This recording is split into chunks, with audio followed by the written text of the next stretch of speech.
저는 엔비디아는 고평가 영역에 들어왔다고 봐요. 대부분의 분들이 삼성전자는 지금 반도체라고 생각하죠. 메인 비즈니스는 뭐냐? 스마트폰 판매, 가전 판매 이런 거라는 거예요. HBM은 시간의 문제일 뿐이라고 봐요.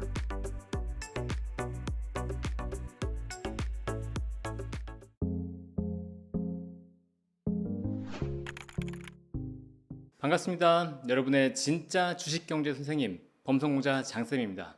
저는 지금 네이버 블로그를 운영하고 있고요. 전자공시생이라는 이름으로, 그리고 네이버 튜브라고 하는 유튜브도 같이 운영하고 있습니다. 여러분에게 주식과 경제와 관련된 내용들을 쉽게 설명드리고 있으니까 많은 관심 부탁드립니다. 보고서 많이 웃었는데, 일단 10년 안에 50조 달러 시총이 갈 거래요. 근데 50조 달러가 이렇게 얘기하면 잘 공감이 안 되시죠? S&P 500의 현재 시가총액이 얼마인지 혹시 아시나요? 47조 달러입니다. 전체 시총을 넘어설 거라고 지금 전망을 한 거예요. 그러니까 왜 이렇게 전망을 했냐? AI 칩이 10년 동안 매년 수요가 실질적으로 60%가 증가한다고 본 거예요. 매년 60%가 계속 성장할 거다라고 봤고, 그러면 향후 10년간 엔비디아의 데이터 센터 매출이 매년 60% 성장을 할 거다. 그리고 지금 현재 마진율이, 영업이익률이 65%에 달하는데 이 마진율이 훼손이 없다 그러면, 그랬을 때 주당 EPS가 이제 1,350달러 정도 될 거고, 그랬을 때 이제 20배 정도, PR 뭐 20배 정도 한다 그러면 한 20배가 안 되죠. 어쨌든 2만 달러는 갈 거다. 50조 달러, 15배. 이렇게 얘기가 나온 거예요. 가정이 많이 붙었는데, 이분은 이제 AI 칩의 실질 증가율이 연간 60%이기 때문에 그거에 따라서 엔비디아가 실적이 이렇게 좋아질 거다라고 이제 예측을 한 거죠. 그러면 이게 저는 왜 아까 웃었냐 그러면 불가능할 거다라고 봤거든요. 왜 불가능할 거냐면, 잘 보세요. 엔비디아의 매출은 결국은 누군가의 투자입니다. 그 누군가는 빅테크가 돼요. 그럼 빅테크가 이 10년 뒤에 엔비디아가 실제로 판매하는 이 매출을 감당할 수 있을 만큼의 투자를 할 거냐가 관건인 거예요. 그러면 지금 보면 1분기 데이터 센터 매출이, 엔비디아 기준 1분기 데이터 센터 매출이 226억 달러였어요. 그리고 연간으로 보면 한 1,000억 달러 정도 됩니다. 그러면 이게 15배가 된다 그러면 1조 5천억 달러. 그러면 2천조 원 정도 돼요. 2천조 원. 근데 전 세계 아마 반도체 전체 업체들 반도체 관련된 캐펙스 다 투자해가지고 지금 한 600조 원 안 될 거예요. 네. 그러면 2천조 원을 데이터 센터로만 투자할 거다. 물론 인플레이션이 있으니까 뭐 계속 올라가긴 하겠지만, 그렇다고 하더라도 이건 너무 과도해요. 그러면 AI 산업이 성장하는 거 맞는데 빅테크 업체들이 언제까지 캐펙스만 투자하겠어요? 돈을 벌어야 될 거잖아요. 네. 그러면 캐펙스에는 어느 정도 한계가 있을 거라는 거죠. 그리고 반도체의 역사를 보면 반도체가 점점 발달하면서 가격은 떨어집니다. 초반에 그 가격이 유지가 되지 않아요. AI 칩의 수요는 설령 60%가 증가할 수 있다고 해도 실제로 반도체 수요 늘어났으니까 실제 반도체 칩의 판매 단가가 그만큼 유지가 되고 매출이 계속해서 성장할 거냐라고 보는 건 넌센스라는 거예요. 그 매출은 떨어질 수 있다는 거죠. 그리고 그 매출이 떨어졌을 때 영업이익률이 유지가 될 수 있냐? 그것도 넌센스라는 거예요. 아까 제가 테슬라 같은 경우는 영업이익률이 10%가 안 되기 때문에 좋다고 말씀드렸잖아요. 그런데 엔비디아 같은 경우는 영업이익률이 65%예요. 반대로 얘기 드려볼게요. 제조업에서 영업이익률 65%인데 여기서 영업이익률이 얼마나 더 개선될 수 있겠어요? 영업이익률이 개선되는 게 아무리 개선돼봤자 여기서 5%포인트일 거예요. 70%가 맥스일 겁니다. 왜냐하면 재정 원가가 있으니까요. 인건비도 있으니까요. 네. 그러면 여기에서 엔비디아의 지금 앞으로 실적이 증가하는 건 매출액이 증가하는 것만큼의 영업이익 증가만 기대할 수 있어요. 추가적으로 영업이익, 영업 레버리지를 기대할 수 있는 상황이 아니라는 거죠. 잘 보세요. 여기서 주가는 이제 성장률은 점점 둔화될 가능성이 높다는 거죠. 오히려 성장률이 둔화되면서, 그럼 매출과 영업이익은 아까 성장률이 둔화될 때 단가가 떨어지면서 이제 마진은 스퀴즈 되는 경우가 오히려 생긴다고 그랬잖아요. 그러니까 엔비디아는 지금 그거를 맞이할 가능성이 굉장히 높아진 상황입니다. 지금 당장 뭐 1, 2년 내에 안 올 수도 있죠. 근데 그게 분명히 맞이할 가능성이 굉장히 높다. 그러니까 10년을 보면서 50조 달러 이렇게 보고 베팅하는 건 아니라는 거죠. 그러니까 이게 대표적인 거예요. 아까 말씀드렸던 것처럼 남의 얘기 듣고 투자하면 안 된다는 거죠. 이분이 투자에 구르고 과거에 성장주 투자에 성공을 했지만 바닥에서 투자해가지고 이 회사의 가능성을 보고 투자한다, 오케이라는 거예요. 테슬라, 미래 로보택시 보고 지금 투자하는 거 차라리 그건 오케이라는 거예요. 그런데 이미 성과를 어마어마하게 내고 영업이익률이 어마어마하게 높은 회사에 대해서 성장률을 다시 여기서 붙이면서 베팅을 한다? 그건 아니라는 거죠. 저는 엔비디아는 고평가 영역에 들어왔다고 봐요. 그러니까 고평가 영역이니까 무조건 당장 팔아야 된다. 그건 절대 아닙니다.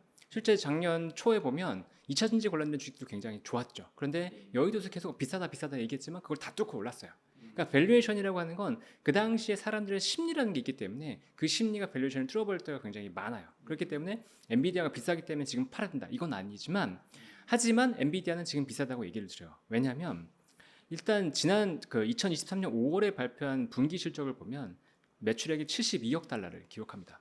그리고 그다음 8월에 발표한 실적 발표를 보면 135억 달러를 발표해요.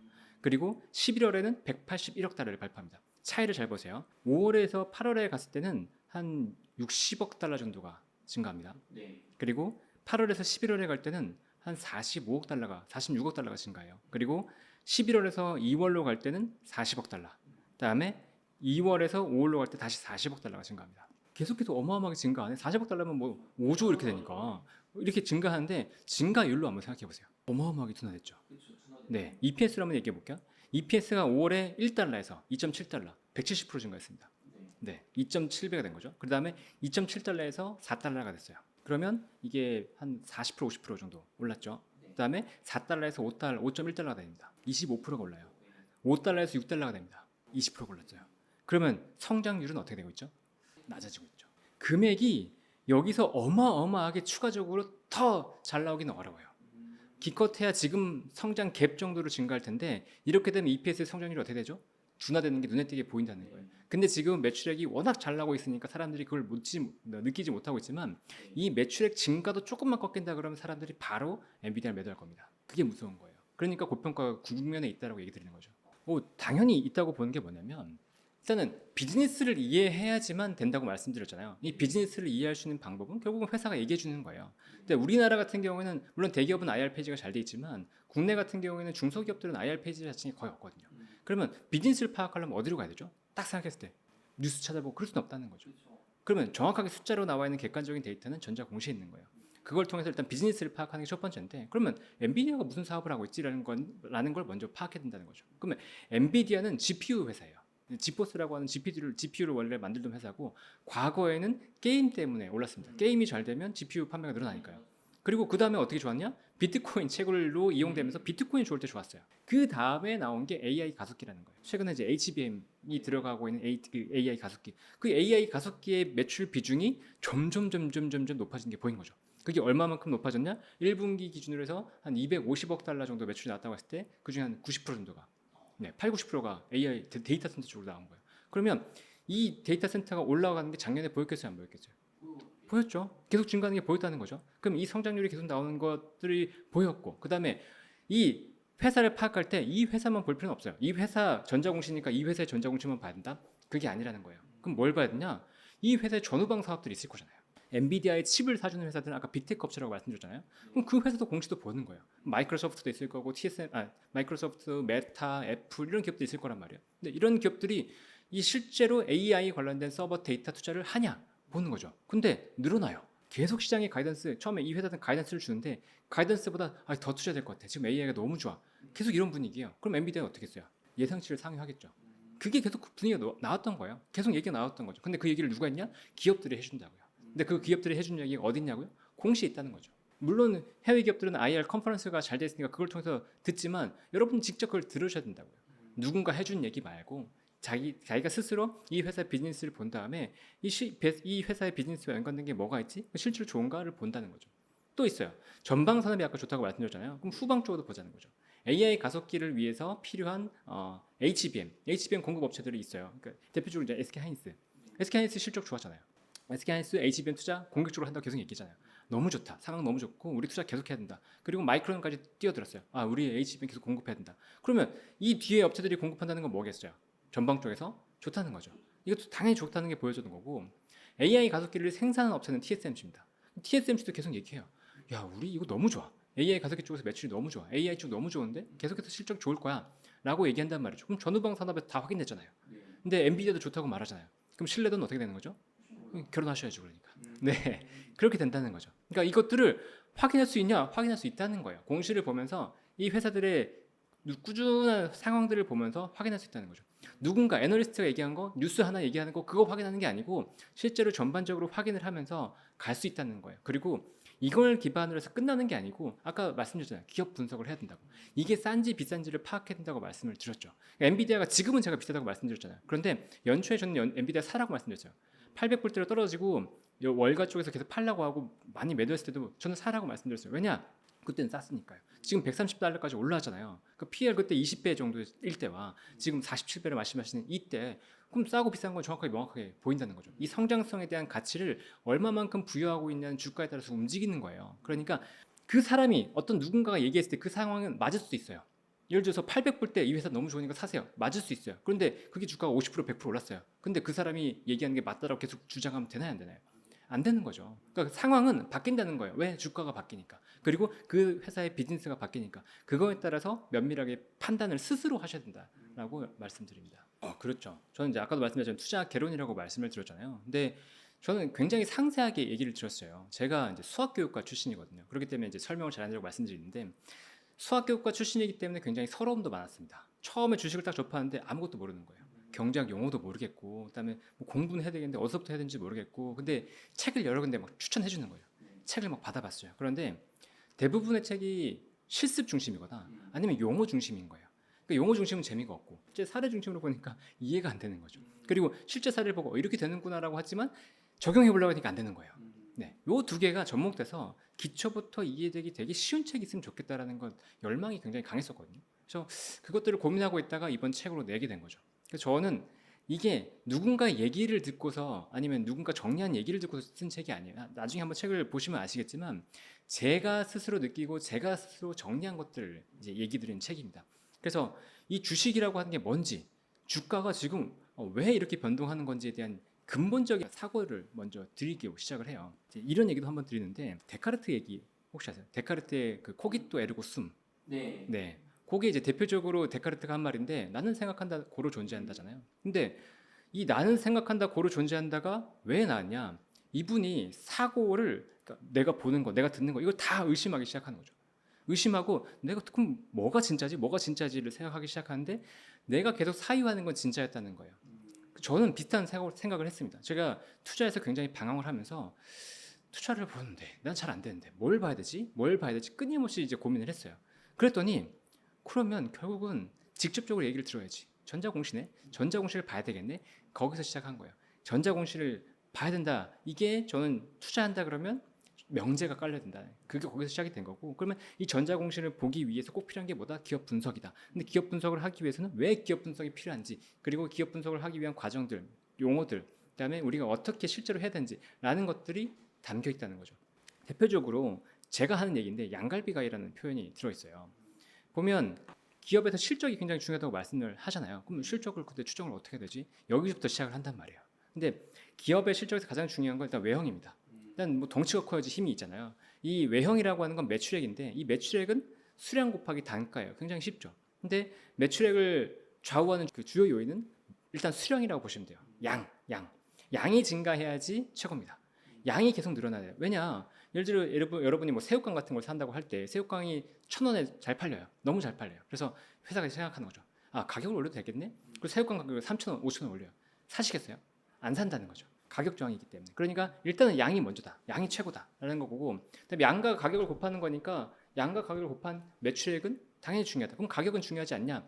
가격도 중요해요. 왜냐하면 아까 그 테슬라 같은 것도 말씀드렸지만 이게 매출액이 증가하면, 엔비디아도 그렇고 매출액이 이렇게 증가하게 되면 처음엔 양이 증가하는 게 좋죠. 그리고 단가가 이렇게 높아지면 좋은데 나중이 되면 단가가 자연스럽게 내려가요. 처음에 가정보다 단가가 내려가는 경우가 훨씬 많아요. 그러니까 이 단가 내려가는 것까지 가정해서 미래의 양의 성장을 감안해야 되는 거고, 또 한 가지는 가격이 굉장히 중요한 섹터들이 있어요. 뭐냐면 가격이 시장에서 정해지는 것들, 화학, 철강, 반도체, 해운, 조선, 이런 것들은 시장에서 조정이 됩니다. 수요와 공급에 따라서 조정이 돼요. 근데 그 가격이 뭘 얘기해 주냐면 그 당시의 시장 상황을 말해줘요. 그래서 그 상황의 이유가 뭔지, 구조적으로 계속해서 좋아지는 건지를 파악한다 그러면 이 가격 변동을 기반으로 해서 양이 증가한다는 걸 확인할 수 있어요. 그런데 이 가격이 상승한다 그러면 판매량과 가격이 동시에 좋아지니까 매출액이 뻥튀기가 되죠. 영업이익도 무지무지하게 좋아집니다. 그러니까 일단 첫 번째는 뭐다? 양과 가격을 파악하는 게 중요하다. 이게 양갈이에요. 양갈. 근데 아까 제가 얘기한 뭐냐면 매출액도 중요한데 미래 이익의 함수라고 말씀을 드렸잖아요. 그럼 이익이 증가해야 되는데 이익은 뭐냐? 매출액에서 비용을 빼면 나오는 거예요. 그래서 매출액 빼기 비용, 이 비용 구조가 어떻게 되고 이 비용이 무엇인지를 파악하는 것. 그래서 양갈비를 구우면 이익이 나옵니다. 그럼 이익이 잘 나오는지 안 나오는지를 파악할 수 있는 거예요. 그럼 이익이 잘 나오는 회사는 좋은 회사, 이익이 안 나오는 회사는 나쁜 회사. 이렇게 판단하면 되는 거죠. 그럼 질문 하나 드릴게요. 좋은 회사는 좋은 주식일까요? 좋은 회사는 좋은 주식이 아닌가요? 아닙니다. 아닌가요? 네, 엔비디아는 좋은 회사예요. 영업이익률이 65%나 나오고 시장에서 굉장히 수요가 큰 회사이기 때문에. 하지만 좋은 주식으로 볼 수 있냐? 여기서 업사이드가 굉장히 클 거냐? 퀘스천이에요. 그렇죠. 영업이익이 추가적으로 증가할 수 있냐도 봐야 되지만 여기서 이익 대비해서 회사가 싼지 비싼지를 판단해야 되는 거죠. 가치평가가 들어가야 돼요. 가치평가가 있어야지만 이 회사에 대한 정확한 평가가 되는 거죠. 그러니까 좋은 회사라고 해도 좋은 주식이 안 될 수도 있는 거고 좋은 회사가 아니라도 좋은 주식이 될 수 있는 경우가 굉장히 많아요. 오히려 영업이익률이 낮은 회사들이 기회가 많다고 말씀드렸잖아요. 특히나 우리나라 시클리컬 기업들 같은 경우는 이 기회가 영업이익률이 낮을 때 폭발적으로 나옵니다. 대표적으로 코로나 때 많이 그랬어요. 우리나라 화학업체들 주가 어마어마하게 올라갔었죠. 반도체 업체들 기업 주가 올라간 거. 이게 다 좋은 회사는 아니지만 이 비즈니스상으로 봤을 때 이익 증가 사이클이 나오는 구간이기 때문에 그래요. 그래서 가치 평가를 분명히 같이 하면서 들어가야 된다는 거고 또 이게 있어요. 위험도 평가. 이 회사가 가치 평가까지 해서 싸긴 싼데 이게 뭐 예를 들어서 정부 정책의 수혜주라고 본단 말이에요. 그러면 신재생에너지 좋잖아요. 지금 좋은데 트럼프가 되면 이 신재생은 좀 어려울 것 같은데 그럼 위험 들어가 있다는 거예요. 그러면 디스카운트가 들어가는 거죠. 가치 평가에서 디스카운트가 들어가게 돼요. 그리고 이 회사 최대 주주가 좋게 말하는데 저 최대 주주가 말하는 건 거짓말이 많던데 잘 못 지키던데 그러면 디스카운트가 들어가는 거예요. 이래서 가치평가와 위험도 평가까지 끝났어요. 양갈비를 잘 구운 다음에 가위로 잘 잘랐어요. 그러면 내가 먹을 수 있는지 없는지 판단할 수 있잖아요. 그리고 나서 먹으라는 거예요. 그게 기업 분석의 답니다. 물론 이 과정을 직접적으로 하려면 또 벽에 부딪힐 거고 뭘 봐야 될지 고민할 거고 하게 될 텐데 그런 과정들을 거치면서 성장하게 되실 거예요. 그리고 이 가치평가를 기반으로 하는 가치투자는 굉장히 좋은 게 뭐냐면 쌓입니다. 여러분이 모멘텀 투자를 한다거나 아니면 차트 투자를 한다 그러면 이거는 지식이 쌓이지가 않아요. 근데 가치 투자를 한다 그러면 지식이 쌓이고 기업의 히스토리, 누적된 그 과거 이력이 쌓이기 때문에 미래를 볼 때 있어서 굉장히 큰 힘이 됩니다. 그러니까 이 책을 보시면서 가치 투자를 기본적으로 익히고 그리고 그걸 기반해서 계속해서 활용해 나가신다 그러면 점점 이제 수익이 쌓여 나가실 수 있을 거라고 믿습니다. 네, 이것도 굉장히 좋은 질문인데 대부분의 분들이 삼성전자는 지금 반도체라고 생각하죠. 왜? 남들이 반도체라고 얘기하니까. 삼성전자는 HBM 들어갈 거야. 뭐 레고시 반도체 좋을 거야. 그런데 삼성전자의 1분기 기준으로 해서 매출액을 봤을 때 반도체의 비중이 혹시 얼마 정도 되는지 아시나요? 25% 정도 됩니다. 그러면 25% 정도 되는 반도체를 가지고 삼성전자가 엔비디아만큼 움직일 수가 있겠나요? 지금 상황에서 봤을 때 AA 반도체가 수혜라고 말한다면 AA 반도체의 수혜를 가지고 얘기해야 되는데 삼성전자가 그만큼 움직이지 않았다는 거죠. 왜? AA 반도체의 비중이 그만큼 높지 않으니까. 그럼 메인 비즈니스는 뭐냐? 스마트폰 판매, 가전 판매 이런 거라는 거예요.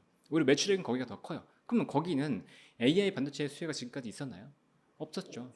오히려 가전 쪽은 코로나 이후에 빠졌단 말이에요. 그러면 반도체만 가지고 끌어가기는 한계는 있었다라는 거죠. 물론 반도체가 반등을 하면서 주가도 오르긴 했습니다만 결국은 엔비디아와는 다르게 AI 반도체의 수혜가 실질적으로 지금은 없었다는 거예요. 2023년에 그럼 삼성전자가 왜 올랐냐?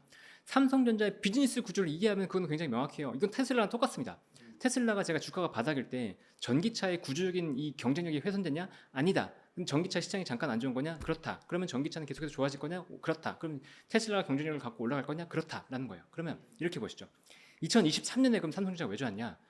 2023년에 반도체가 꺾이면서 반도체가 굉장히 실적이 안 좋았어요. 그러면 반도체에서 경쟁력이 삼성전자가 꺾일 거냐? 아니다. 그럼 일시적으로 안 좋은 거냐? 맞다. 그럼 앞으로 반도체가 좋아질 거냐? 그렇다. 그럼 이건 바닥일 거냐? 그렇다. 그러니까 반등한 거죠. 반도체 가격이 반등하면서 반등이 나온 거예요. 그때 반등한 건 뭐냐? DRAM이랑 낸드라고요. 근데 AI에 관련된 반도체는 HBM이죠. HBM은 삼성전자가 못 들어갔어요. 지금까지도 못 들어가고 있습니다. 그러니까 SK하이닉스는 갔지만 삼성전자는 못 간 거예요. 그러면 이 비즈니스 구조를 전자공시나 회사가 직접 얘기하는 IR 자료를 기반으로 해서 파악하지 못했다 그러면 삼성전자 반도체인데 왜 못 가? 라고 그냥 목매고 있는 거죠. 당연히 그렇게 되는 거예요. 근데 이거를 파악했다 그러면 삼성전자 지금 갈 구간이 아니구나. 근데 길게 보면 좋으니까 내가 포트폴리오의 일부는 가져가고 있겠지만 지금 구간에서 차라리 엔비디아를 더 갖고 있자. 이렇게 판단을 할 수가 있다는 거죠. 이건 이제 비즈니스를 봐야 되는 건데 가전 쪽을 보면 뭐 아직까지는 본격적으로 회복된다라고 보기에는 조금 애매한 것 같고 근데 가전 쪽에서 LG에서 좀 재미있는 흐름들이 나오고 있어요. LG에서 보면은 렌탈 비즈니스로 나가고 있거든요. 근데 렌탈 비즈니스로 나가면 비즈니스의 안정성이 굉장히 높아집니다. 그게 첫 번째 이제 삼성전자도 포인트가 될 거라 보고 있고 그 비즈니스로 완전적으로 나갈 거냐 이걸 좀 봐야 될 거고 그다음에 네트워크, 통신 장비 같은 경우에는 트럼프 시대가 되면서 투자가 이루어질 거라고 보고 있어요. 인프라 투자가 있기 때문에. 그럼 네트워크 사업부는 점점 좀 좋아지겠네. 이제 6G 얘기도 나오기 시작할 거거든요. 그럼 6G 관련해서 좋아지겠네. 기대감을 품을 수 있죠. 그다음에 스마트폰은 지금 온디바이스 AI 관련해서 갤럭시 S24도 잘 팔렸지만 이제 완성도 높은 온디바이스 AI 디바이스들이 점점 나오기 시작할 거거든요. 그러면 이 관련해서 삼성전자에 대한 기대감은 붙을 거다. 플러스로 삼성전자의 폴더블 폰이 이번에 굉장히 잘 나왔어요.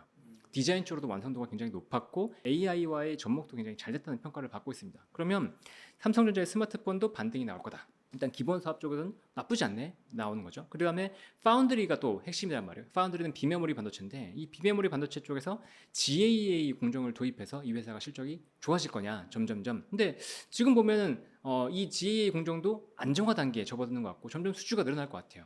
그리고 실제로 이제 와치 같은 경우에도 3나노 직접 공정을 도입했거든요. 칩에. 그러니까 이런 것들을 보면 3나노도 점점점 되고 있구나. 그럼 파운드리 쪽에서도 이제 바닥은 잡고 반등이 나오겠구나라고 볼 수 있는 거죠. 그다음에 문제의 HBM은 어떻게 될 거냐? 시간의 문제일 뿐이라고 봐요. 언젠간 들어간다. 근데 그 시점이 언젠가인데 들어간다 그러면 삼성전자의 HBM 실적을 기반에 또 반등이 나오겠죠. 거기에다가 지금 보면 이 디램 그 기본적인 레거시 반도체, 디램과 낸드라고 하는 레거시 반도체는 서버와 PC, 스마트폰의 수요가 굉장히 중요한데 아까 스마트폰 좋다고 말씀드렸잖아요. 그리고 아이폰도 굉장히 지금 잘 팔릴 거로 예상이 되고 있잖아요. 그러면 스마트폰 좋고 PC 같은 경우에는 온디바이스 AI 노트북이 나오기 시작했습니다. 퀄컴의 CPU가 탑재됐는데 성능이 지금 애플에 못지않다는 얘기가 나와요. 그래서 엄청 잘 팔려요 또. 그다음에 서버 같은 경우에도 기존의 AI 기반의 데이터 학습 서버를 추천했었는데 지금은 이걸로는 안 되겠는데? 이거 계속 서비스를 하다 보니까 이게 일반 서버의 데이터 저장 용량이 부족해져. 그럼 일반 서버 투자해야 돼. 이 얘기가 나오고 있다는 거죠. 그러면 레거시 반도체 수요는 증가한다는 거예요. 점점. 그러면 전반적인 사업을 봤을 때 가전을 제외하고 봤을 때는 사업부가 나쁠 건 크게 없네. 그러면 HBM만 트리거가 딱 걸리고 파운드 쪽에서 올라간다 그러면 주가는 한 번 더 올라갈 수 있겠네라는 거죠. 근데 여기서 상승이 어마어마하게 클 거냐? 또 그렇게는 지금은 볼 수는 없죠. 왜냐하면 2023년에 실적이 안 나옴에도 불구하고 주가가 올랐을 때 레거시 반도체에 대한 반등은 이미 기대를 했다는 거죠. 근데 지금 올해 휘둘리는 건 HBM에 따라서 휘둘렸잖아요. 그러니까 HBM 플러스 그다음에 레거시 반도체 파운드리라고 한다면 요것 때문에 증가하는 것들은 어느 정도 한계는 있을 거다. 이렇게 보이는 거예요. 그렇죠. 베스트까지는 아니죠. 근데 포트폴리오를 구축해서 그냥 난 무난한 수익을 낼 거야. 그러면 그렇다 그러면 또 오케이. 이런 정도인 거죠. 일단 트럼프 대통령 전 대통령에 대한 이해도가 필요할 것 같아요. 근데 트럼프 대통령이 친환경을 싫어하는 것이냐라고 본다면 저는 그렇게 보지는 않습니다. 그러니까 친환경을 싫어하는 게 아니고 그분은 표를 얻어야 되기 때문에 그 표를 어디서 생각을 하냐? 에너지 정책 쪽으로 생각을 하는 거죠. 그럼 2016년과 비교했을 때 지금의 달라진 건 뭐냐? 2016년에 트럼프 대통령이 당선됐을 때 그 당시에는 전기차 산업은 미미했어요. 그러면 그때를 생각해 보면 현재 자동차 산업을 보호하는 정책을 펴는 게 당연히 맞습니다. 표를 위해서. 그런데 지금은 전기차 산업이 이미 많이 커졌어요. 이 상태에서 전기차에 대한 물론 전기차의 보조금은 이미 전체적으로 줄어들고 있지만 전기차 자체를 완전히 매도하고 전기차가 아니고 기존의 내연기관 자동차로 가야 된다라고 하기는 어려운 거죠. 왜냐하면 이미 내연기관 자동차들도 전기차로 많이 옮기고 있기 때문에 정책 자체의 방향성은 이미 바뀌었다 이렇게 봐야 되는 거예요. 그리고 또 한 가지 기억할 게 뭐냐면 우리는 테슬라의 사업을 꼭 파악을 해야 됩니다. 그러니까 테슬라가 전기차 사업만 하는 게 아닌 거죠. 전기차 사업과 더불어서 최근에 이제 실적이 굉장히 좋았던 건 사실 메가팩이라고 해서 ESS 관련된 사업이었거든요. 이쪽 사업이 굉장히 좋고 또 신규 사업으로 기대하고 있는 것들은 로보택시와 로봇 사업입니다. 옵티머스라고 하는 로봇 사업. 그러면 트럼프 대통령이 과연 일론 머스크에게 어떤 보따리를 줄 수 있을 거냐? 전기차는 못 줄 수도 있겠죠. 전기차에 보조금 줄 수 없겠지만 로보택시라든가 뭐 로봇이라든가 아니면 메가팩, ESS 관련된 사업에서는 얼마든지 선물 보따리를 줄 수 있는 겁니다. 그렇다 그러면 테슬라의 주가가 올라가야 되는 건 당연한 거죠. 트럼프 대통령을 지지하면서 트럼프 관련된 수혜주로 부각된다 그러면 꼭 전기차로 보는 게 아니고 테슬라는 정말 트럼프 관련된 주식으로도 볼 수 있구나라고 생각해야 되는 겁니다.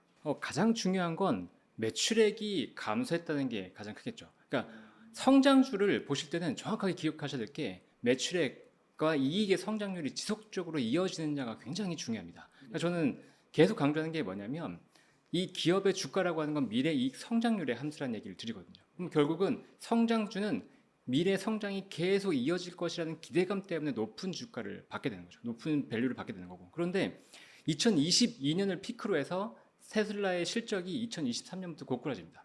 판매량이 감소하면서 매출액과 영업이익이 감소하는 거죠. 그러니까 기대감, 테슬라에 대한 기대감은 전기차가 계속해서 주도하면서 성장하기 때문에 이제 글로벌 1위 자동차 판매 업체가 될 거다. 전기차도 아니고 글로벌 1위 자동차 판매 업체가 될 거다. 이런 기대감이 있었는데 그게 무너져 버렸잖아요. 2023년에. 그러면 테슬라에 대한 밸류는 당연히 낮아질 수밖에 없었던 것이었을 거고 시장에서도 전기차 판매가 생각보다 안 좋네. 이 초기에는 얼리어답터 중심으로서 판매가 됐는데 이게 계속 증가하진 않네. 그럼 테슬라를 사야 돼? 그러면서 이제 $100까지도 얘기가 나왔다고 봅니다. 아주 좋은 질문을 주셨는데 여러분이 투자를 할 때는 꼭 파악해야 되는 게 뭐냐면 그 회사가 무엇을 하는지를 파악해야 됩니다. 그런데 그 얘기를 들을 때 남의 얘기를 들으면 안 돼요. 예를 들어서 뭐 레포트라든가 뉴스, 기사, 블로그 같은 것들을 많이 참조하시잖아요.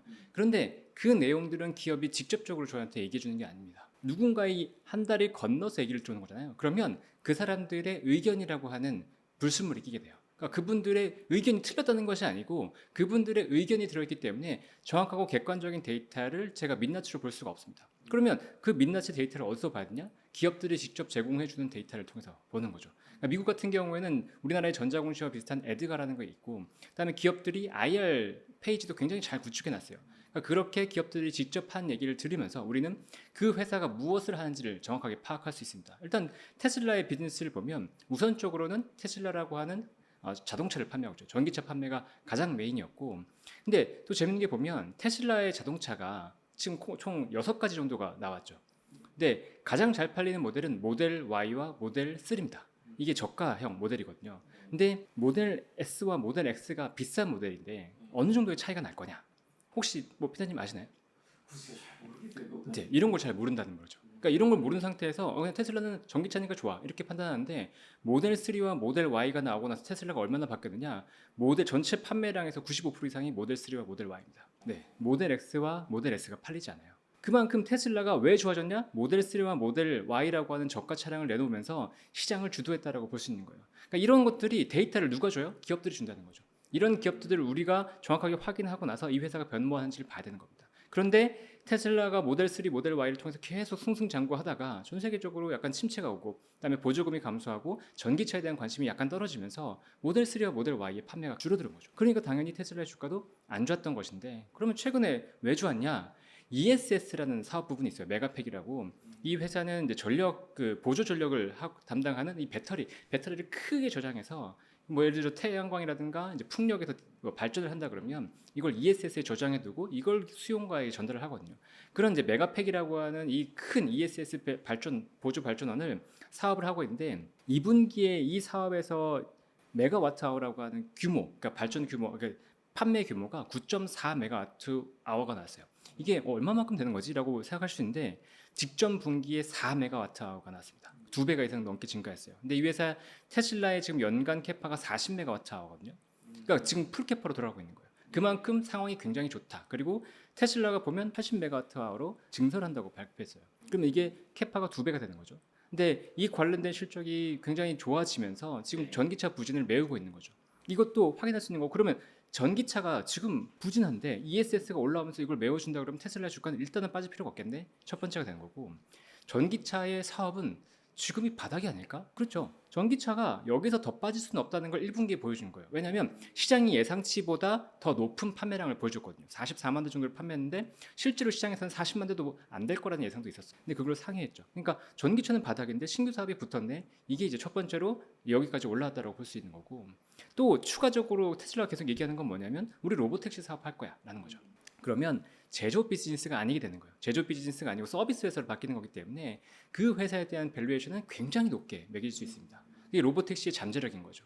그리고 향후에 로봇 회사, 아예 이제 옵티머스라고 하는 가정용 로봇 회사로 나아가려고 하고 있고 지금 현재 보면은 굉장히 많이 앞서 있거든요. 그러니까 그런 비즈니스들이 테슬라의 굉장히 큰 강점이 되고 미래의 성장의 동력이 되고 그러니까 그런 것들을 회사에서 계속 분기별로 어나운스하고 중간중간에 뭐 투자 같은 것들도 어나운스 한다는 겁니다. 우리는 회사가 직접 얘기하는 걸 듣고서 그것들의 시계열을 분석해야 돼요. 시계열로 봤을 때 정말 어떻게 변하고 되는지 그리고 회사가 얘기하는 것들을 잘 지켜나가는지 그런 것들을 직접 눈으로 확인해야 되는 거죠.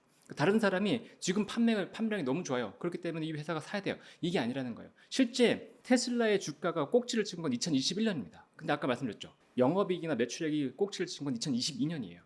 그러면 2022년에 매출액과 영업이익이 좋다는 사람들이 얘기를 듣고 샀으면 물렸다는 거예요. 그러니까 미래 성장에 대한 것들은 직접 시계를 보면서 판단하셔야 돼요. 그리고 이 성장이 어떻게 될 건지를 면밀하게 스스로 판단해야 되는데 거기서 가장 우선돼야 될 게 뭐냐면 기업이 나한테 주는 데이터. 이거는 외국으로 보면 아까 IR 데이터랑 에드가라고 말씀드렸지만 국내로 보면 전자공시를 기반으로 해서 분명히 그 데이터를 먼저 수치하고 파악해야 됩니다. 이게 단기로는 오케이, 중기로는 세모, 장기로는 오케이. 단기로는 방금 처음에 서두에도 말씀해 주셨잖아요. 트럼프 수혜주. 네. 지금 트럼프 수혜주가 시장에서 굉장히 핫하기 때문에 네. 테슬라가 추가로 상승할 수 있는 여력은 있어요. 그런데 중기로는 그러면 왜 세모냐? 네. 테슬라가 250달러를 넘었다고 말씀하셨잖아요. 네. 그 전에 얼마 정도에서 올라왔다고 혹시 아시나요? 140달러까지 떨어졌어요. 140달러에서 3달 만에 지금 250달러 올랐습니다. 네, 70% 80%가 올랐어요.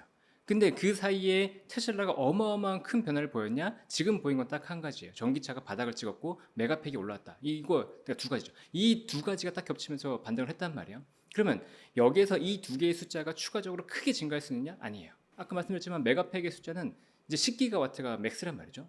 캐파 때문에. 그럼 여기서 증설 이전에는 이게 추가적으로 올라오기 어렵고 전기차도 반등은 하지만 이게 본격적으로 전기차가 글로벌로 잘 팔리나요?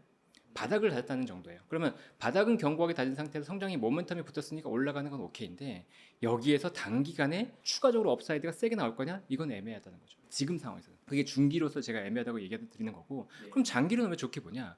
장기로 봤을 때 아까 말씀드렸던 것처럼 테슬라의 전기차의 어떤 경쟁력은 굉장히 확고합니다. 테슬라의 경쟁력을 넘어설 수 있는 회사는 저는 없다고 봐요. 지금 현재로서 봤을 때는. 왜냐하면 특히나 자율주행 관련해서 주행 데이터를 너무 잘 쌓아놨어요. 다른 기업들이 이걸 따라가기에는 굉장히 어렵습니다. 그러니까 이 데이터를 기반으로 해서 이 플랫폼 자체를 잘 구축해놨기 때문에 테슬라가 이 시장에서 계속해서 주도할 가능성이 굉장히 크다. 그러면 전기차 시장 자체가 안 좋을 때 장기적으로 보고 테슬라를 사는 건 오케이라는 거죠. 그리고 여기에 더해서 신규 사업들의 포트폴리오가 좋잖아요. 로보택시라고 하는 신규 사업으로 나가고 그다음에 로봇이라고 하는 신규 사업으로 나가고 근데 이 신규 사업으로 나갔을 때 경쟁 업체보다 잘할 수 있을 거냐라고 한번 여쭤볼게요. 잘할 수 있을 것 같아요. 네, 특히나 자율주행 관련해서는 테슬라를 따라갈 회사가 지금 없어 보인다는 거죠. 그러니까 이 신사업을 기반으로 해서 성장 동력을 만든다 그러면 테슬라만큼 지금 잘할 수 있는 회사가 있을까? 저는 없다고 봅니다. 그러니까 장기적으로 봤을 때는 테슬라를 사도 된다. 그러니까 오히려 보면 단기에 이제 트럼프 이슈로 급등했다가 아직은 아니다 싶어서 조정을 받는다 그러면 그때 사야지라고 생각하시는 거예요. 방금 말씀하신 이 책인데요. 이게 아까도 말씀드렸지만 전자공시라고 하는 건 기업들이 저에게 직접적으로 얘기해 주는 거예요. 한번 예를 들어볼게요. 여러분이 만약 결혼을 하고 싶어요. 결혼 상대방을 찾는다고 합니다. 그런데 결혼 상대방을 어떻게 찾으실 거예요? 여러분이 일륜지 대사라고 하는 결혼을 누군가의 얘기 하나 듣고서 선택하신 분은 없을 거예요. 중매쟁이한테 이 사람 진짜 좋아. 돈도 많고 키도 크고 잘생기고 정말 괜찮은 사람이야. 이렇게 얘기하고 사시나요? 아니면 주변 사람이 야, 이 사람은 정말 최고야. 안 만나봐도 돼. 이 사람 그냥 만나서 결혼해. 결혼하실 건가요? 안 그런다는 거죠. 그러면 어떻게 해야 되죠? 실제로 그 사람을 만나봐야죠. 만나보고 한 번 만나보고 결혼하지 않잖아요. 만나보고 그 사람을 여러 번 겪어보고 이 사람이 정말 좋은지 나랑 잘 맞는지 판단해보고 그리고 다른 사람들의 평판까지 확인하면서 그 사람이랑 결혼할 거잖아요. 그게 굉장히 신중한 판단이라는 건데 여러분 주식 투자할 때 어떻게 하세요? 보통은 누군가 좋다 그러면 좋대. 아니면 뉴스 보고 뉴스가 이렇게 좋으니까 예를 들면 테슬라 투자하실 때 전기차가 이렇게 좋대요. 사야지. 전기차가 얼마나 좋은지, 어떻게 좋은지, 실제로 좋은지 확인해보지 않는다는 거죠. 근데 이것을 기업이 직접 한 얘기를 듣고 확인해 보면서 다른 사람의 평판이나 얘기까지도 같이 확인한다 그러면 여러분들이 성공적인 투자를 할 확률이 훨씬 높아진다는 겁니다. 근데 그걸 위해서 꼭 필요한 게 뭐냐? 전자공시라는 거죠. 그러면 전자공시만 보면 다 돼요? 안 돼요. 왜냐하면 전자공시는 거의 암호 코드와 같습니다. 전자공시만 보면은 이해할 수가 없어요. 그러면 전자공시를 이해하기 위해서 필수적인 과정이 뭐냐? 기업 분석이라는 과정이 들어가야 됩니다. 스스로 기업을 분석할 수 있어야지만 이게 우리가 전자공시를 해석을 해서 이 기업이 좋은지 안 좋은지를 판단할 수 있어요. 그래서 저는 이 전자공시 물론 전면에 전자공시라고 나와 있긴 한데 이 책에 저의 혼을 담았다고 얘기를 드리는데요. 정말로 기업 분석을 위한 기초부터 실제로 무엇이 어떤 내용을 이해하고 가야 하는지 그리고 실전 사례까지 담았습니다. 그리고 이 실전 사례는 전자공시가 어떻게 활용되는지까지를 담았어요. 그래서 저는 감히 이 책을 투자 개론이라는 얘기를 들어요. 제목은 이렇게 지었지만 그러니까 여러분이 처음으로 가치 투자를 접근해보자 한다라고 한다면 이 책이 굉장히 큰 도움이 되리라고 생각합니다. 그렇죠. 예상은 어느 정도 분명히 할 수 있었겠죠. 아까도 얘기 드렸지만 테슬라의 비즈니스를 이해한다 그러면 전기차가 지금 시장 자체가 전기차가 죽는 시장은 아닌 거라는 걸 명확하게 알 거잖아요. 그러면 테슬라의 판매량이 이 정도가 되면 어느 정도 바닥에 잡을 거다라는 것들을 예상을 할 수 있는 거죠. 그러면 테슬라는 성장주이기 때문에 성장주에 대한 기대감이 꺾이면서 주가가 빠졌잖아요. 반대로 바닥이 잡히면 주가가 세게 반등합니다. 지금 이게 보여준 거예요. 이런 히스토리를 알고 기업의 사업을 안다 그러면 추가로 반등할 수 있는 타이밍을 충분히 노릴 수 있다는 거죠. 그러니까 실제로 저는 다른 방송에 가서 연초부터 테슬라에 대해서 물어보면 테슬라 지금 팔 때는 절대 아닙니다. 언젠간 반등할 텐데 제가 그 타이밍은 모르겠지만 테슬라는 분명히 반등합니다. 특히나 자율주행 관련해서 그리고 그 자율주행 자체가 온디바이스 A랑 연결이 되기 때문에 A와 연결돼서 분명히 테슬라는 반등합니다라는 얘기를 계속 들었었어요. 그러니까 그것이 실제로 실현이 된 거죠. 왜 알았냐? 테슬라의 비즈니스 자체가 그러니까요. 테슬라의 비즈니스가 전기차와 로보택시와 뭐 메가팩과 그다음에 로봇이라는 사업이 있으니까요. 그러니까 이런 것들을 이제 사업을 면밀하게 파악한 다음에 동향을 점검한다 그러면 반등의 기회도 충분히 잡을 수 있습니다. 중국의 전기차의 영향력은 굉장히 큰 건 맞습니다. 가격 경쟁력에서 다른 업체들이 따라가기가 굉장히 어려워요. 그런데 관건은 이거인 거죠. 중국이 너무 잘하다 보니까 전 세계에서 중국을 견제하기 시작하는 거예요. 그러면 중국의 전기차에 대해서 관세를 뭐 유럽도 그렇고 미국도 그렇고 관세를 어마어마하게 매기는 거예요. 그러면 가격 경쟁력이 일단은 떨어지게 되겠죠. 테슬라의 경쟁력이 전기차 자체에 있다고 생각하시면 굉장히 큰 오산이에요. 전기차를 잘 만드는 회사라고 볼 수 없어요. 왜냐? 테슬라는 플랫폼을 굉장히 잘 만드는 회사입니다. 중국의 전기차와 테슬라의 전기차가 뭐가 차이가 나느냐? 전기로 충전하는 건 똑같지 않냐라고 하지만 테슬라는 오버 디 에어라고 해서 실시간 업데이트가 돼요. 네, 핸드폰처럼 이 사양에 대해서 업데이트가 실시간으로 됩니다. 이게 왜 되냐? 테슬라가 플랫폼을 잘 구축했기 때문에 그래요. 애초에 반도체를 자체적으로 설계하고 이 반도체를 기반으로 해서 시스템이 원활하게 연결되도록 다 만드는 거죠.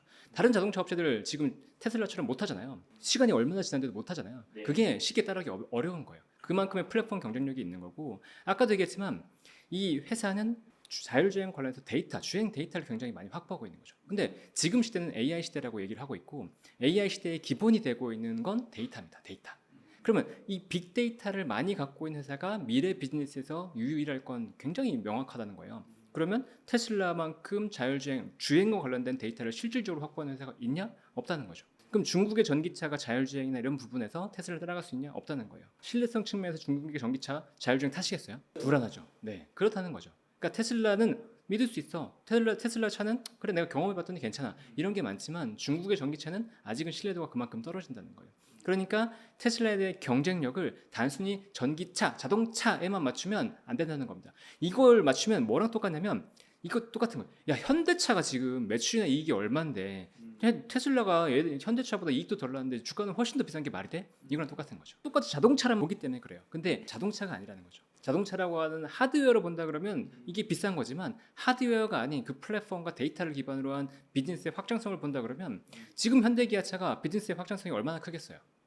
별로 없습니다. 소프트웨어나 이런 걸 플랫폼을 장악해서 거기서 추가적인 서비스 매출이 나올 게 별로 없어요. 하지만 테슬라 같은 경우에는 이 사업의 확장을 기반으로 해서 플랫폼 매출이 가능합니다. 예를 들어서 볼게요. 테슬라가 지금 여기에서 자율주행이 진짜 된다고 하죠. 그럼 자율주행이 되면 사람들은 운전을 안 해도 되잖아요. 그렇죠. 그럼 운전을 안 하면 차 내에서 무엇을 하게 될까요? 영업을 그렇죠. 그렇죠. 엔터예요, 엔터. 그러면 이 엔터 비즈니스에서 플랫폼을 갖고 있는 회사 아닌 회사는 크게 차이가 날 겁니다. 무슨 얘기냐? 삼성전자가 디바이스 잘 팔잖아요. 핸드폰 잘 팔죠. 근데 소프트웨어 파나요?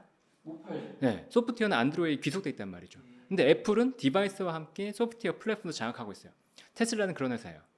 테슬라는 만약에 이 플랫폼 자체가 엔터화 된다 그러면 이 디바이스 자체가 이제 엔터의 기기가 된다 그러면 거기에 플랫폼을 기반으로 확장성을 가져갈 수 있어요. 근데 현대기아차는 그렇지가 못합니다. 그 차이가 굉장히 커요.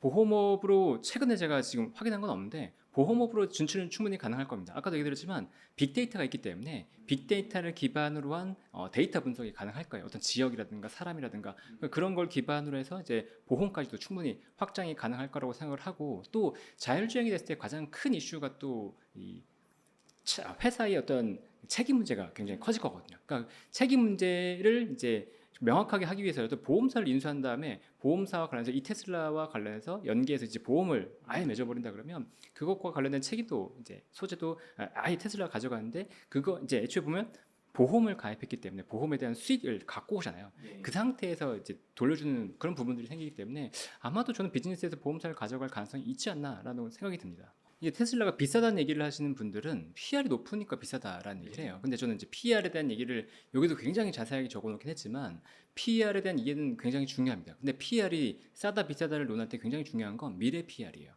올해 실적 가지고 PR을 논하면 안 됩니다. 미래에 이 회사가 벌어들인 돈으로 이 PR을 얼마까지 낮출 수 있을 것인가를 굉장히 면밀하게 봐야 돼요.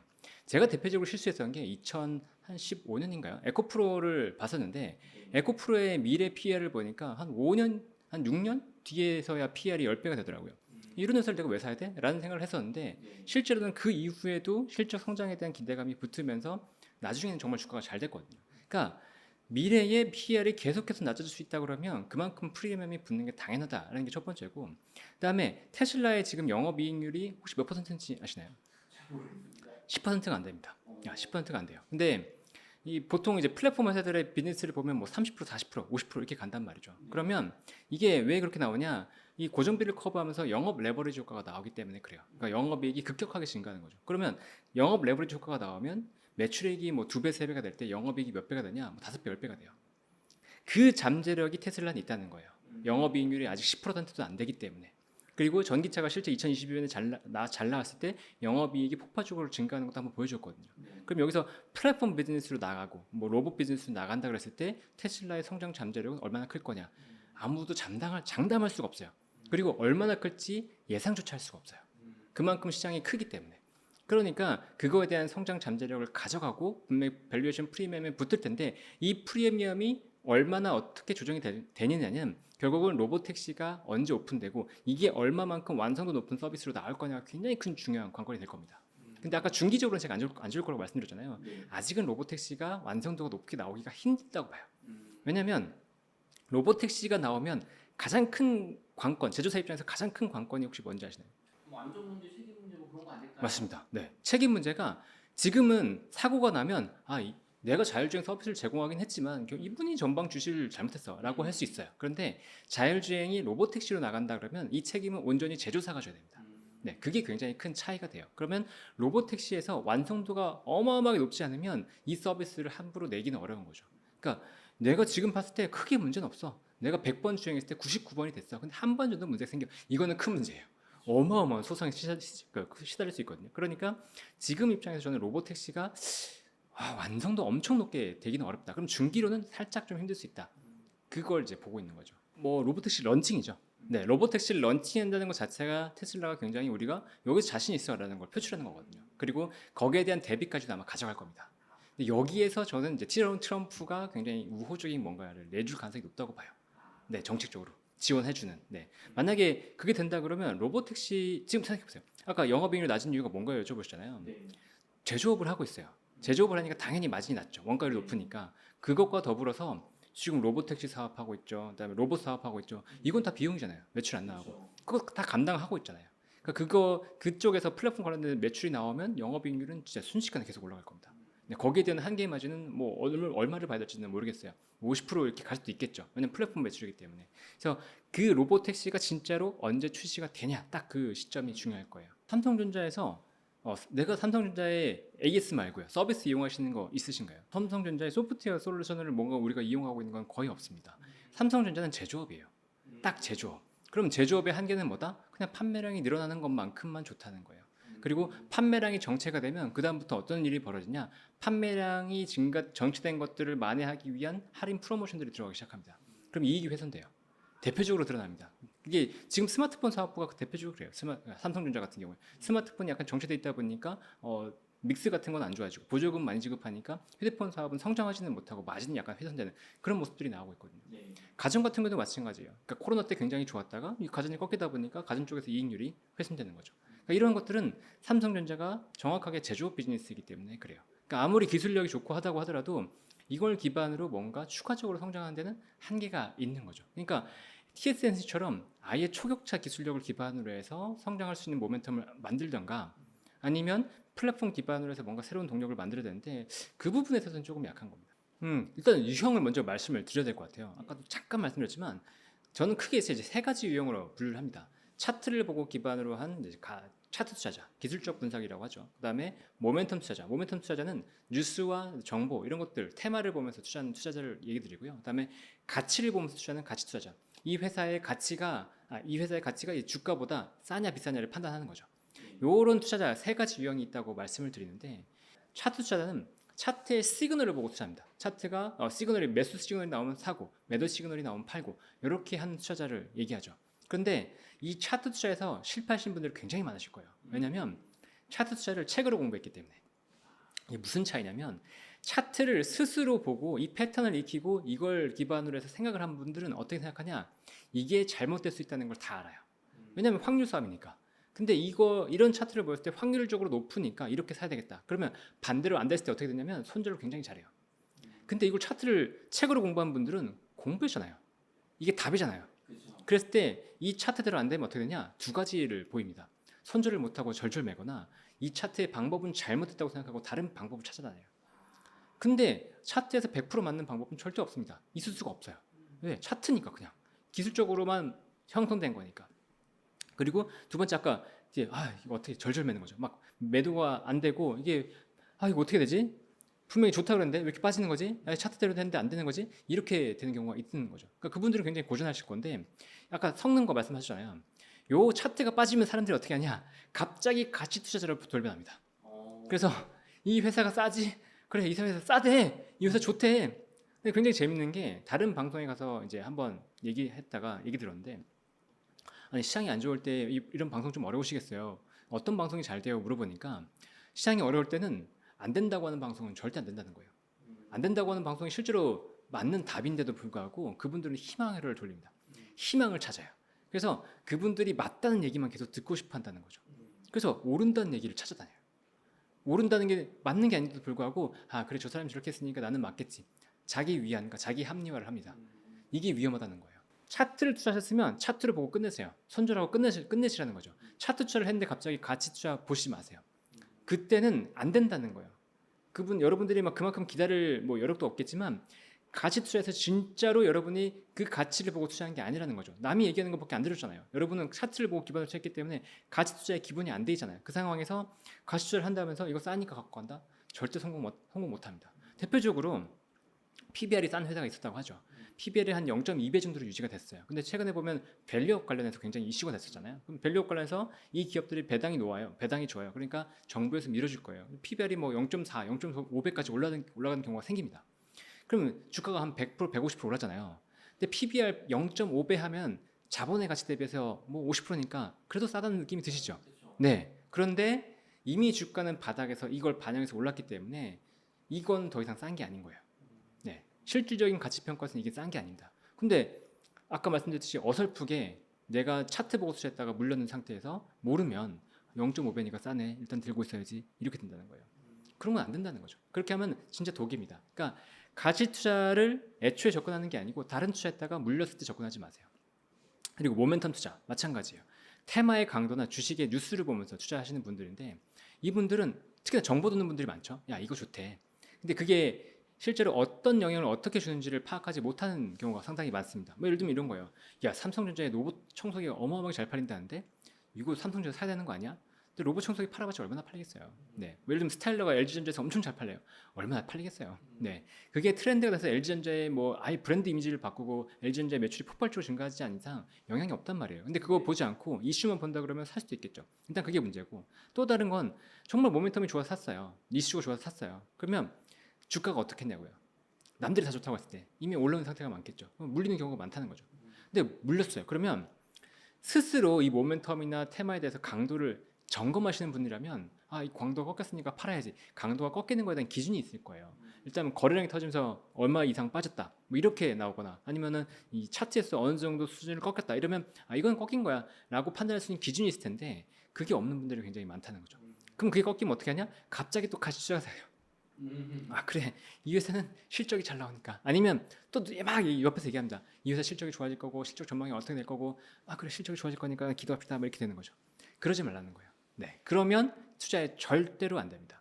그러면 가치 투자자 같은 경우에는 내가 이런 가치를 생각하고 있는데 차트적으로도 밑에 있으니까 바닥에 있으니까 괜찮아 보이고 또 여기서 보면 이 회사는 이런 모멘텀도 한번 붙을 수 있을 것 같으니까 괜찮아 보여. 요걸 쓰는 것까지는 괜찮아요. 그런데 가치 투자자가 지나치게 차트와 모멘텀에 집중하면 어떻게 되냐면 길게 끌고 가야 될 걸 미리 다 팔아버려요. 그러니까 그것도 독이라는 거예요. 그러니까 바닥에서 적당히는 관심을 갖고 보되 이것을 지나치게 거기에 매이지 말라. 그러니까 본질, 그러니까 기본 그분들이 여러분들이 투자하는 그 본질, 가치, 모멘텀, 뭐 차트 이게 있다 그러면 이걸 보고 여기서 끝내세요. 다른 걸로 확장한다 그러면 투자에 실패할 가능성이 훨씬 더 높습니다. 하나예요, 하나. 남의 얘기를 듣고 하니까. 네, 딱 그거예요. 남의 얘기를 듣고서 판단하니까. 저도 실수할 때 보면 대부분 남의 얘기를 듣고 합니다. 저 사람은 믿을 수 있어. 신뢰할 수 있는 사람이야. 그럼 저 사람이 말하는 건 믿을 수 있어. 아니죠. 그 사람 정보가 그 사람이 제공하는 게 객관적인 데이터가 아니고 그 사람의 의견인 거잖아요. 네. 제가 드리는 지금 이런 투자 기본적인 정보 말고 제가 주식 관련된 얘기들도 드릴 수 있겠지만 그게 팩트가 아니라는 거예요. 그건 의견인 거지. 당연히 틀릴 수가 있어요. 그거를 전제로 깔고 가셔야 된다는 거예요. 그게 아니면 예를 들면 대표적으로 어떻게 되냐면 목표 주가 있잖아요. 네. 애널리스트들 왜 개인 투자자들이 목표 주가 신뢰하지 않고 애널리스트 욕하냐? 목표 주가 보니까 그래요. 목표 주가 45만 원이 나왔어요. 예를 들어서. 그러면 45만 원이 나온 이유가 있을 거 아니에요. 네. 근데 그분들한테 내리가 꽂힌 건 뭐냐면 45만 원이. 근데 45만 원이 안 갔어. 네. 그리고 주가가 꺾였어요. 그러면 애널리스트는 나쁜 놈이 되는 거죠. 네, 그런 식으로 얘기하는 경우가 굉장히 많아요. 상황의 변화를 체크하지 못하고 그 45만 원이라는 전제를 스스로 이 분석하거나 비판적으로 보지 못하기 때문에 그런 일이 벌어지는 거죠. 그건 결국 남의 얘기예요. 아무리 전문가라고 하더라도 그건 남의 얘기입니다. 그러니까 내 얘기로 바꿀 수 있는 능력이 필요해요. 없죠. 네, 없습니다. 그런 사람이 존재할 수가 없어요. 네, 의견은 틀리기 마련이니까. 그러면 그분들은 그럼 돈 어떻게 벌었어요? 그분들은 번 이유가 있죠. 왜? 객관적으로 판단할 수 있는 능력이 있기 때문에 손절을 잘해요. 아니다 싶으면 파는 거죠. 네. 그렇기 때문에 손실은 최소한 상태에서 수익을 극대화하니까 수익이 나는 겁니다. 근데 보통 어떻게 하냐? 수익은 최소한 다음에 손실이 극대화해서 손실이 나요. 네, 수익 좀 났어. 누군가 얘기 들었어요. 그러면 예를 들면 뭐 전기차 주고서 샀어요. 20% 올랐어요. 좋잖아요. 그럼 팔죠. 네. 근데 빠졌어요. 50% 빠졌어요. 어떻게 팔아요? 못 팔죠. 내 피 같은 돈인데 그렇게 되는 거예요. 그러면 이게 누적이 되면 점점 수익은 까집니다. 네, 그게 굉장히 커요. 근데 이렇게 보시죠. 20%, 20%, 20%, 20%, 20%, 20%를 10번 먹었어요. 그 다음에 80%가 빠졌다고 하죠. 그러면 손실이 어마어마합니다. 네, 80%가 빠졌다 그러면 이게 전체 번개 있으니까 수익 나겠지가 아니고 오히려 원금까지 빼먹는 경우가 훨씬 더 큰 거죠. 그 한 번의 손실 때문에. 그런 경우는 어디서 발생하냐? 남의 얘기 듣고 하니까. 일단은 계속 강조드리는 게 전자공시라고 하는 게 기업이 직접적으로 얘기해 주는 거다라고 말씀드렸잖아요. 그러면 그것들을 파악하기 위해서 우리가 이제 분석이라는 걸 해야 된다라고 하는 건데 제가 이제 주식이라는 거에 요체를 하나 얘기를 드릴게요. 주식이 왜 시작된지를 이해하면 요걸 이제 이해하시는 데 편할 텐데 주식이라고 하는 게 1602년에 네덜란드 동인도 회사에서 시작했습니다. 처음에 개념을 딱 생각해 볼까요? 이 배를 짓고 동인도 회사에서 무역을 해야 되는데 무역을 하려고 하니까 돈이 부족한 거예요. 네덜란드는 작은 나라잖아요. 영국, 프랑스, 스페인 이런 나라들과 경쟁해야 되는데 작단 말이에요. 그러니까 자금을 어디서 동원해야 되냐? 민간에서 동원하자. 우리는 위험 부담을 줄이고 우리 수익을 낮추고 수익을 분배해 주면 되잖아. 라는 개념이 주식회사의 시작인 거죠. 그러면 이 비해가 갔다 와고 나서 이 정산을 할 거잖아요. 무역 다 끝내고 나서 정산 끝내서 돌려준단 말이에요. 그럼 그때 제일 중요한 게 뭘까요? 이 회사의 자본입니다. 손실 다 떼고 돈 주고 다 주고 그 다음에 남은 이 자본 가지고 분배하는 거잖아요. 지분율만큼. 지금의 개념으로 생각하면 PBR이 굉장히 중요한 거죠. 네. 그런데 이게 산업사회가 됐어요. 산업사회가 되니까 기업들이 영속적으로 사업을 해요. 그러니까 이제 자본을 다 주는 게 아니란 말이에요. 다 주면 회사가 망하니까. 네. 그리고 그만큼의 수익도 안 나요. 그때는 뭐 한 번 무역 갔다 오면 3배, 4배 났는데 이 사업이 영속적으로 진행하면 그런 수익은 안 난다는 거죠. 그러니까 이 회사들이 우리가 투자를 받았을 때 배당 꾸준하게 줄게. 이렇게 되는 거죠. 그러니까 수익이 안정적으로 나오냐가 굉장히 중요합니다. 그리고 이 수익이 진짜로 수익 대비해서 내가 얼마만큼 벌 수 있지? 이게 PR의 개념인 거예요. 그러니까 PR이 정확하게 그냥 쉽게 얘기 드리면 내가 투자한 회사가 몇 년 만에 나한테 원금을 돌려줄 수 있지? 순이익 기반으로 이렇게 되는 거예요. 그러니까 회사가 만약 PR이 3배다 그러면 3년 만에 원금을 돌려주는 거예요. 수익만으로. 그리고 나의 원금은 남아있는 거고 그런 개념으로 볼 수 있는데 그때 이제 과거 이제 산업사회가 시작되면서 회사들은 배당을 주니까 그 배당 기반으로 해서 내가 얼마만큼의 수익을 얻을 수 있지라는 것들을 판단하면서 가게 되는 거죠. 근데 이게 상장이 되는 거예요. 이 회사들이 상장돼서 거래가 된단 말이죠. 근데 상장돼서 거래되는데 이 회사들이 배당을 잘 안 해요. 수익 배분이 잘 없어요. 그러면 사람들이 자연스럽게 생각하는 거죠. 야, 이익 기반의 판단이 의미가 있어? 없잖아요. 돈을 안 주는데 나한테 수익 배분 안 해주는데 PBR, PR이 무슨 의미가 있어? PBR 뭐 1배 이하 자본보다 낮은 회사 무슨 의미가 있어가 되는 거죠. 그러면 잘 생각해 보세요. 그럼 나는 뭘로 이익을 내야 되지? 주식이 상장되는데 뭘로 이익을 내야 되지? 당연히 사람들의 생각은 변동성이라는 거죠. 네, 차익거래 이건 사람의 심리에서 당연한 거예요. 차익을 통해서 내가 수익을 내야 되겠다. 그러니까 차트를 보는 거죠. 모멘텀을 보는 거죠. 왜? 변동성이 있을 것 같으니까. 그러면 이렇게 되는 거예요. 장기적으로 봤을 때 이 회사의 이익이 성장한다는 걸 믿는 투자자, 그런 투자자들이 많다 그러면 그 투자자들은 이익 성장하는 회사에 베팅을 하게 되겠죠. 그러니까 결국은 자금이 누가 크고 그 자금들이 어떤 회사를 중심으로 사냐에 따라서 달라질 거잖아요. 모멘텀만 보는 투자가 많다 그러면 모멘텀만 가지고 움직일 거고, 차트를 본다 그러면 차트를 가지고 움직일 거고, 실적을 본다 그러면 실적을 가지고 움직일 텐데, 혹시나 기관 외국인들이 뭐 컨콜 같은 거 한다 그러면 이런 얘기 들어보셨어요? 혹시 5일선 지금 돌파할 것 같은가요? 그런 얘기 들어보신 적 없죠? 네. 아니면 혹시 좋은 뉴스가 있어가지고 좀 될 것 같은가요? 그렇게 안 해요. 뭘 물어보냐? 이 회사 지금 실적이 어떤가요? 이 회사 비즈니스가 어떤가요? 물어보는 거죠. 그럼 결국은 뭐냐? 큰 손 외국인 기관 투자자들은 메인이 가치 투자라는 거예요. 실적을 보고 투자하는 거라는 거죠. 그러니까 실적 기반의 움직임은 굉장히 롱텀하게 갈 수밖에 없는 거고, 그걸 기반으로 보는 게 가치 투자인 거고, 그러니까 주식에서 이 변동성은 어디서 나오냐? 실적 기반으로 나온다는 거예요. 우리가 상장돼서 거래되기 때문에 변동성이 굉장히 중요한데, 이 변동성은 실적의 미래 이익의 성장에 따라서 나온다. 미래 이익의 성장률이 어떻게 되냐에 따라서 나온다라는 거죠. 그럼 PR이 아까 5배면 5년 만에 원금 회사 되는 거잖아요. 싸잖아요. 근데 PR 5배는 회사가 왜 존재하냐? 그건 이런 거예요. 영업이익이 꾸준하게 500억이 계속 나는 회사예요. 좋죠. 배당도 줘요. 5% 줘요. 그런데 그 회사에 대한 기대 수익률은 딱 뭐죠? 5%. 배당 수익률. 그 이상의 수익률을 기대하기가 어렵죠. 변동성이라는 게 안 나오잖아요. 그러니까 투자 안 하는 거잖아요.